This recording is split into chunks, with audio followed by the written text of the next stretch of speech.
Hi, how are you? Hi, how are you? Hi. Yeah. We're mad at each other. No, we're not. We're ready to fight on this podcast. Argue is a better word. Debate. No, we're just fully going to start wrestling. I'm Jen. I have a cat on me, so that's not going to work. Disadvantage major. Like, I could punch you in the face right now. What are you going to do? You're not going to move? You wouldn't When he would probably attack you. You wouldn't mess up her nap like that. Yeah, she doesn't like me, hey. I'm Jen. Did I already say that? No, I don't think so. Okay. This is Neal. Hi. We are in a relationship and we talk about reality TV. That's what this podcast is. I take a gummy. I don't. And he has to take care of me all night. While I have a wicked Saturday. That's even better because the Olympics have started. And we're watching the Big Air. men's snowboard big air final. This is literally Mario I'm Canadian. Party. I'm not. He's American. I'm a little bit afraid that this is the... And I'm a little bit country. Is this... La, la, la, la, la, la. A little bit Alexis. Oh, boy. Oh, no. This... I might be too far. So we were arguing during the latest Real Housewives of Orange County about Dorit. Is an argument about Dorit going to end our relationship? No, I don't think so. You don't think so? Could you maybe be a little more confident? No. Okay, thank you. Thank you. I feel better now. That's the kind of encouragement He's the one that I need. replaced McMorris. Oh, okay. Well, I'm kind of cheering for him then. Because, like, imagine going and thinking you're not getting your shot at the finals. And then some dude wipes out and breaks himself, and you get into the finals.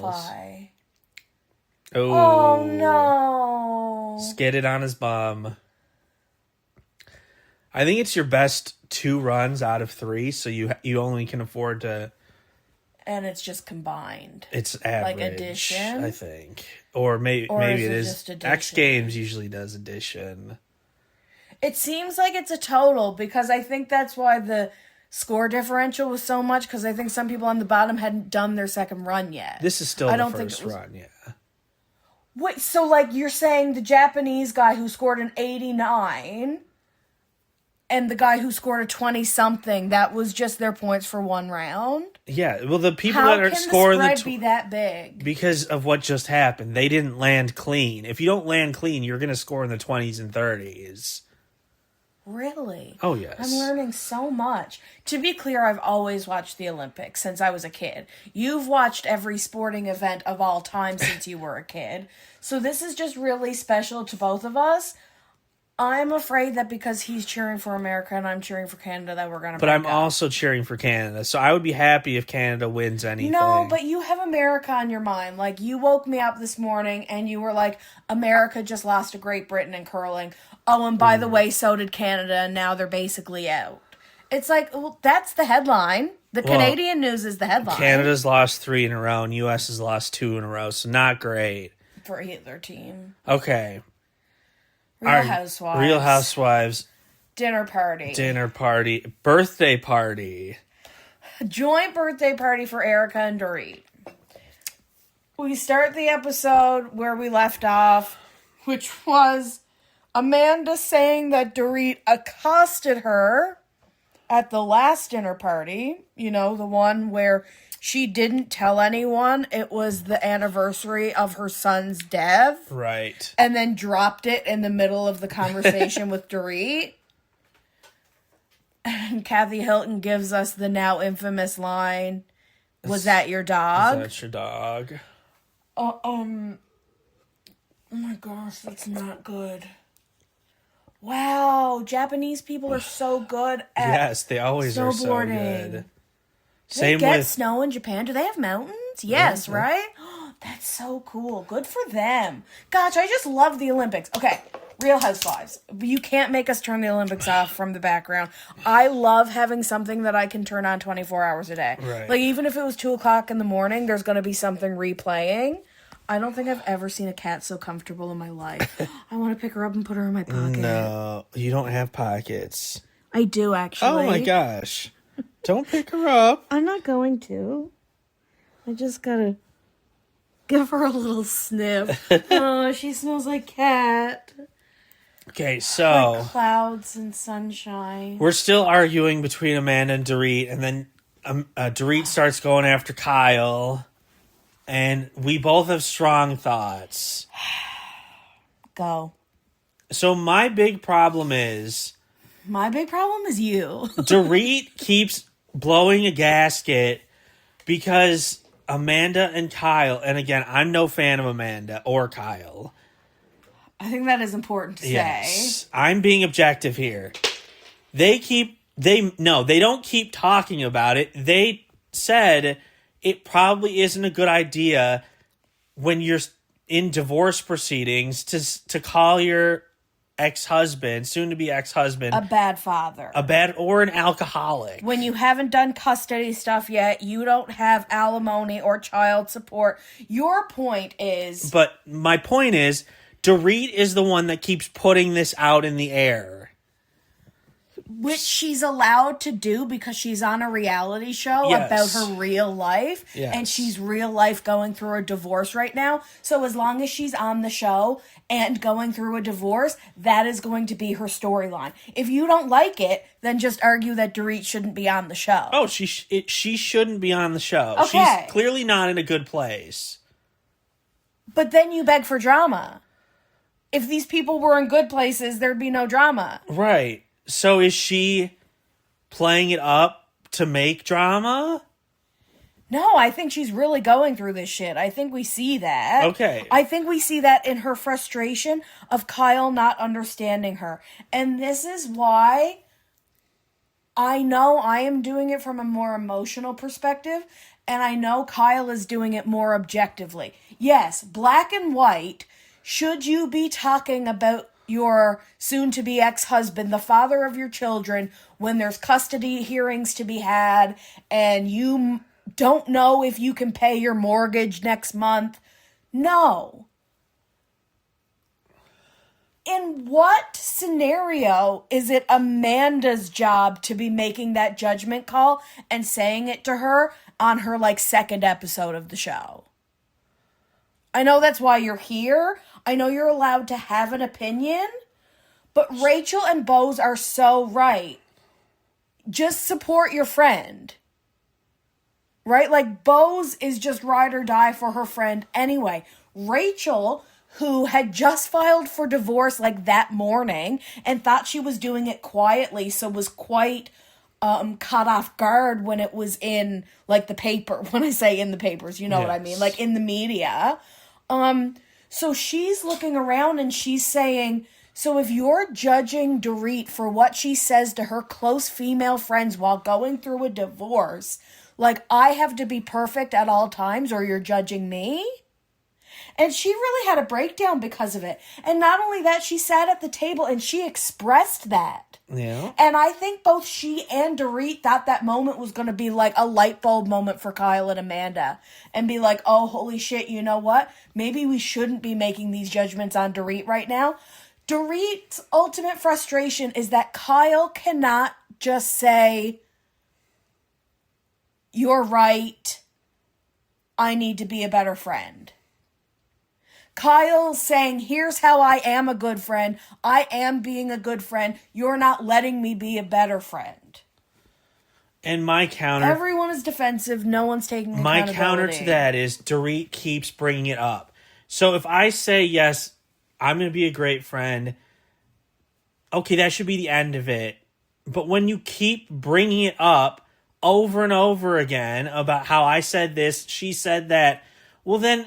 I'm eventually going to defend it or say something. Okay, well, then I'm going to have my shut up moment here. That should make you see the other side of things. Have your big blow up. Never speak about it again. But if you keep bringing it up again, then what are we doing here? We're yelling. It's just... But Rachel goes out and cries. She gets overwhelmed. So she and Bose and Dorit are sitting outside together. Dorit is way too excited that someone else feels the way she feels. She was like giddy. Like, Rachel is fully breakdown crying, and Dorit's like, yes, sister, yes, we feel the same, and is getting so riled up in Rachel's emotions. And I know it feels good to have someone to understand you, but, like, yes, take a deep breath and make it about someone else for 1 second. Yes. Because Dorit is all about her.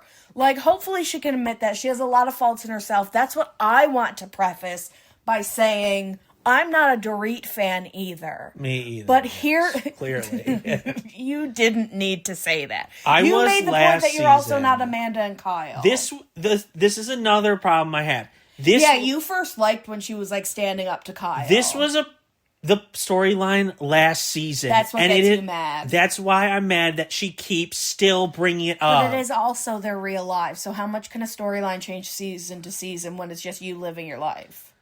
But it's stale. I get it. It's stale. You have a good finger on the pulse of what does and doesn't work for these housewives. Again, me being Mr. Black and White, she is, whether she wants to admit it or not, hurting her chances in the divorce settlement. Which if is they the go other, to court. you also have the legal perspective. So you can also have kids. Just shut your mouth. You don't have the money. Like, you think people in her camp are probably saying, shut up. I bet her lawyer is begging her to stop speaking. Yeah.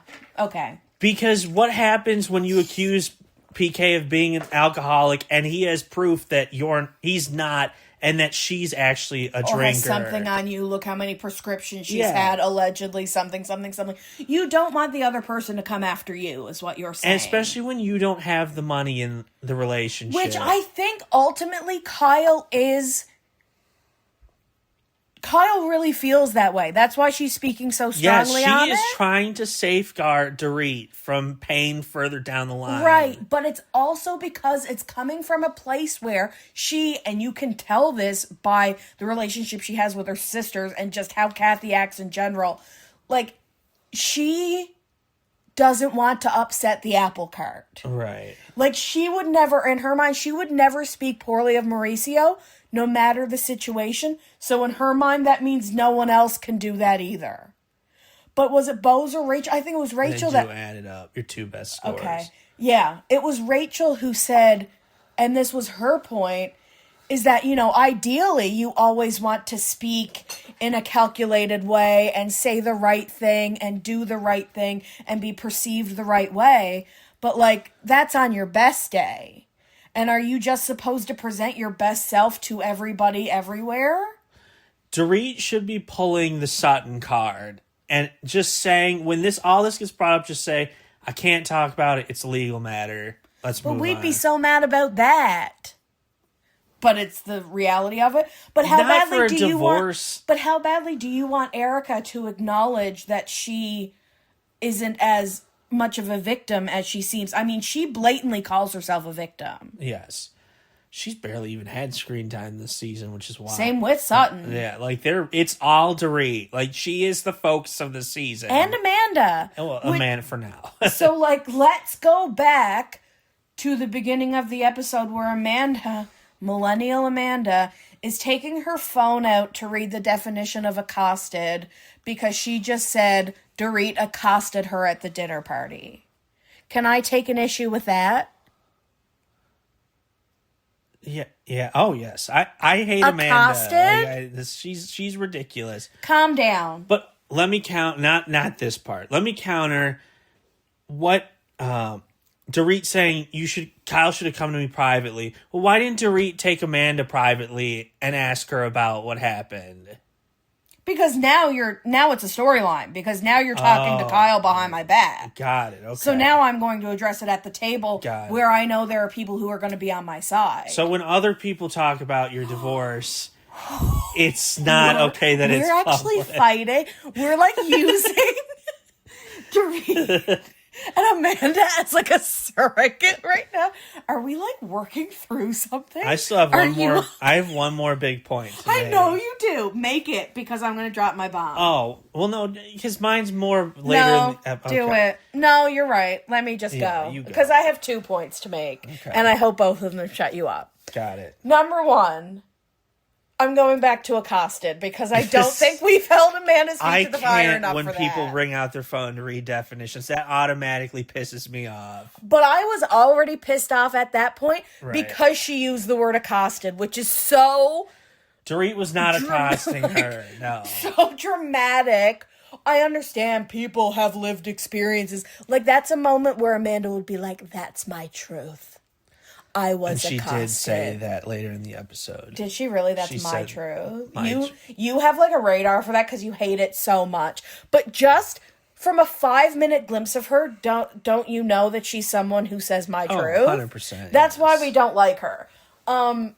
Accosted. What was my point? Oh, Sutton actually turns to whoever's next to her, and this is the first time she talks all episode, and she says, what Dorit said really isn't that bad. That one random friend whose name I can't remember.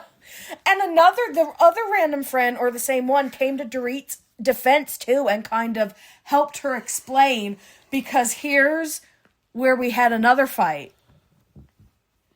Dorit brings up, weren't you in a cult? Well, I didn't... And a couple of the girls are like, oh, Dorit, that doesn't sound good. That doesn't look good. Like, you're not doing that for pure purposes. Here was the point she was making, and I understood it.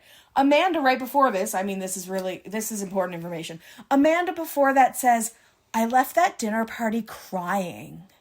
And then later, when they're still talking about the dinner party, she says, in my 40 years of life, I've never been made to feel that way, or something like, yes. I've never left a dinner party crying. And Dorit says, weren't you in a cult? That's like totally relevant. It's like, in your 40 years of life, me addressing you about you talking about me at a dinner party in a totally level-headed way. Even, it's Dorit's way, but it's not aggressive. And that's the worst experience in your 40 years of life? Okay. You were in a cult. Yes, that was... My problem has to do with later on about the cult thing. You ready for it? Is it the fact that she keeps saying, and I'd be happy to talk about that anytime, but then she knows that no one's going to ask her in the moment because it would be very gauche? Can I schedule a time to talk about the cult with you? Even Kyle, who afterwards they're like being buddy-buddy about it, Kyle's like, and I needed to hear about that cult sometime. Like, that was her... That's as close as she can get to asking, because she doesn't want to ruffle any feathers. Right. Kyle is an anti-feather ruffler to the point where it's annoying, though. Yes. Okay. Here's my point. Later on, when they're split, Kyle's with Amanda. Dorit is with other people. And Rachel is with Kathy. That was a little bit earlier. So... Kathy's a really good listening ear in that moment for Rachel, actually. Which is funny because she probably judges all of them more than anybody. She's probably forced to do that. But she just doesn't know. Kathy is forced to be supportive or judgmental? Like, to have her over. Oh, definitely. But, like, I do think she handled it really well. Yeah. I do think they probably do know each other socially quite well because they're in the same social circle anyway. Right. I thought Kathy did a good job. So here's my thing. But I think Kathy is constantly judging, but she doesn't even know it, and it doesn't come off as judging because it's Kathy. So here's my thing. Okay. They brought up the cult. Dorit brings up the cult again. They go, should we be talking about this? Mm-hmm. And it's fine. It's public. Mm-hmm. So then why is it not okay when what Dorit says about PK is public to talk about? Because you're doing it behind her back. What were they just doing? She wasn't there. Cult's a bad thing. Oh, well then you're judging her. So there you go. They're judging her behind her back for getting out of cult, being in a cult. From something public. But are they judging her?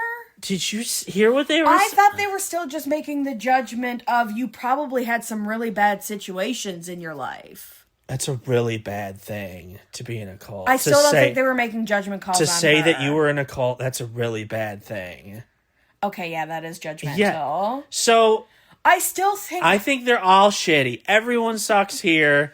Dorit keeps if you bring it to the public circle, you can be judged for it. Anyone on that show can be judged for anything. But you have certain expectations for your friends.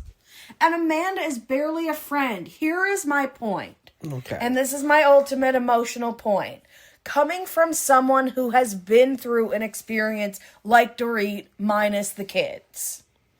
If I was open about it, which I am allowed to be because it's my life and it's my experience and it's what I'm going through, if I'm open about it and you come into my friend group, but you're on the periphery and we've met a couple times and you have advice, for me about how I should be handling my divorce, kindly go fuck yourself.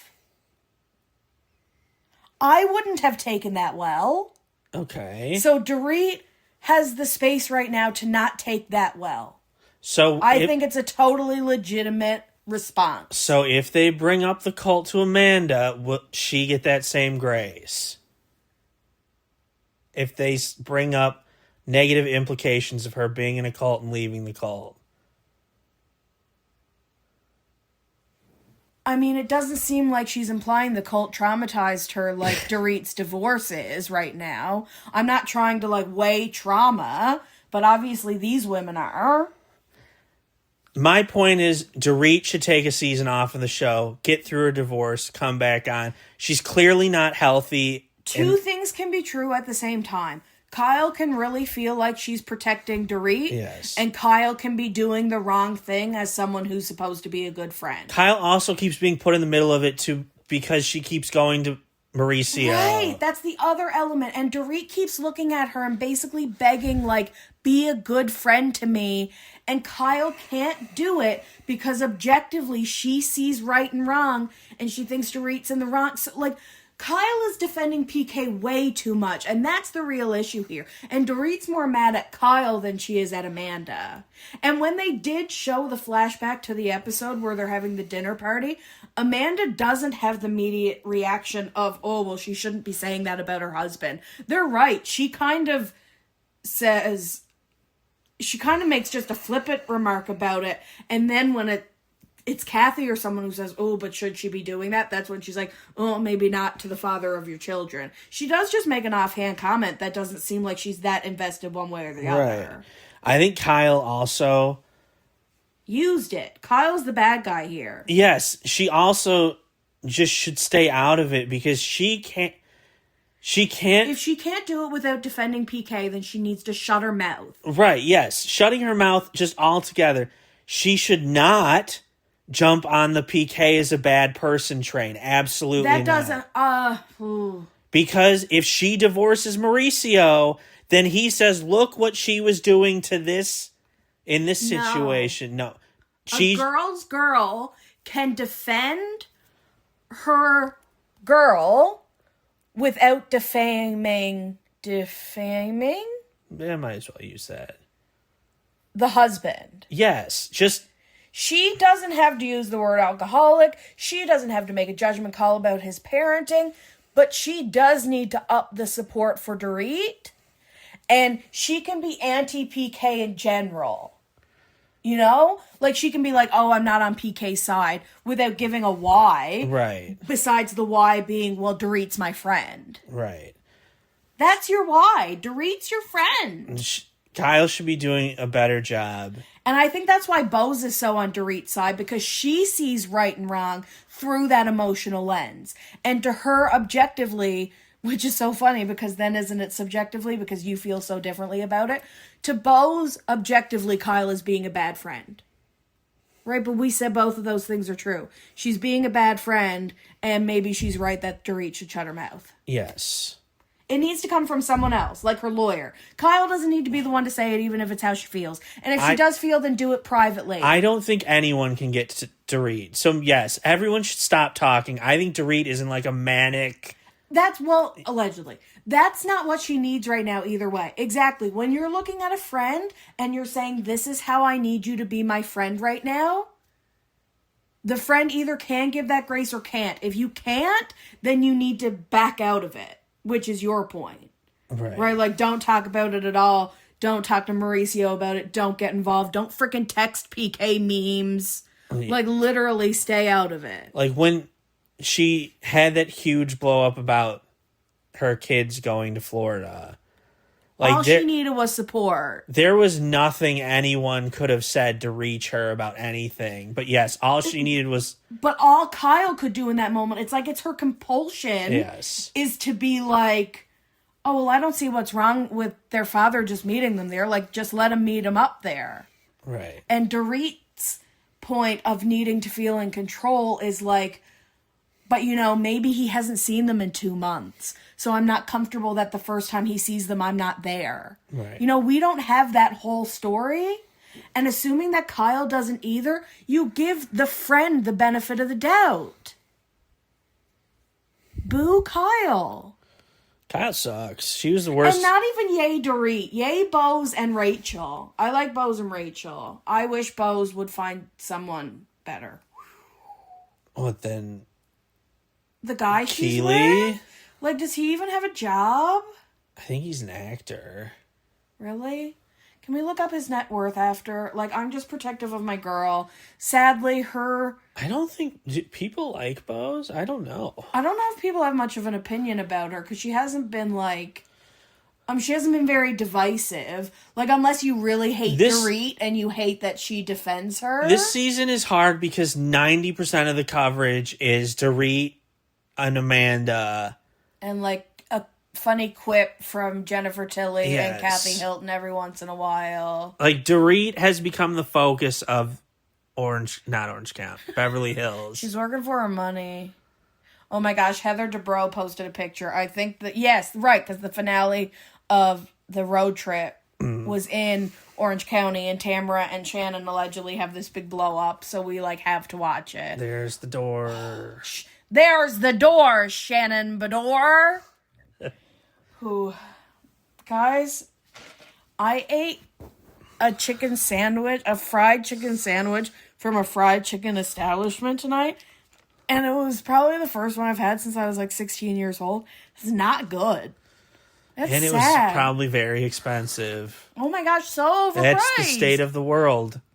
Fried chicken has always been the most expensive thing in Canada / my province, I think. Like, I know it feeds a lot of people. Like, oh, you get a bucket of chicken and, like, you can feed a lot of people. But, like, that's over $50 now. Oh, yes. I was looking at, like, 12-piece... For, like, a chicken and a half? 12-piece bucket with a few sides was, like, $56. Plus tax. Yes. And our sales tax is so high. Everything is high here. Oh, man. Should we move? Guys, where should we move? If you live somewhere else in Canada, is there somewhere... Okay, so here are my credentials. Here's my LinkedIn. I'm a teacher. I don't like to make it the main thing about myself. I also work in AI. I'm finishing up a quantitative, and I still have to think about it every time I say it, a quantitative thesis in education with a specialty in reading development. So where do you think I should work if I just want to be like a reading interventionist? Tell me a school, a private tutelage. I think it'd be the coolest job in the world. We got to talk about this because this is my dream. To like be the teacher on a TV set, like say the Stranger Things kids had to go to school, but you have so many responsibilities if you take on that role. You are their like protector.